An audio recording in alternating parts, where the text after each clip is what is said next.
Telangana electricity regulatory commission నిన్న మాకు notice ఇచ్చింది.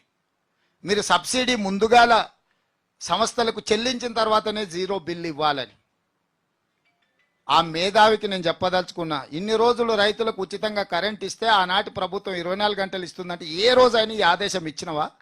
నీ జాతి బుద్ధి నీ నీతి బోనించుకోలేదని చెప్పి ఆదేశాలు ఇచ్చినాయని నేను చెప్పదలుచుకున్నా. నీ ఇంటి పేరు తన్నీరు ఉన్నంత మాత్రాన్ని నువ్వు పన్నీరు అనుకుంటున్నావేమో. తెలివితేటలు మానాలి అని నేను చెప్పదలుచుకున్నా.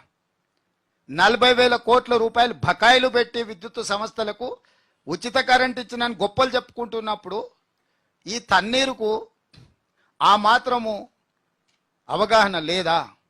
ఈరోజు మేము అట్లా ఇచ్చినమో లేదో ఇప్పుడు మాకు ఆదేశాలు జారీ చేసిండు, నువ్వు ముందుగాల పైసలు కట్టు తర్వాత జీరో బిల్లు అని. అందుకే ఈ గంజాయి మొక్కల్ని పీకే పని మీద ఉన్నా, కలుపు మొక్కల్ని పీకుతూనే ఉన్నా, కానీ ఇంకా ఎక్కడ పడితే అక్కడ నాటి పెట్టిండు. అవిగా ఎట్లా వెదజల్లుతున్నాయి వాటి పరిమళాలు అంటే ఊహించని విధంగా వెదజల్లుతున్నాయి. అయినా ఏం ఊరుకోను, రోజుకు 18 గంటలు పని చేస్తూనే ఉంటా. ఈ గంజాయి మొక్కల్ని పీకేస్తా. మొత్తానికి సమూలంగా గంజాయి మొక్క అనేది తెలంగాణ రాష్ట్రంలో ఉండనివ్వను.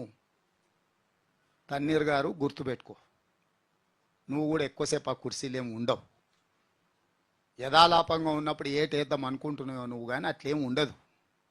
మాకు లెక్క ఉంటుంది, ఆ లెక్క ప్రకారమే పనిచేస్తాం.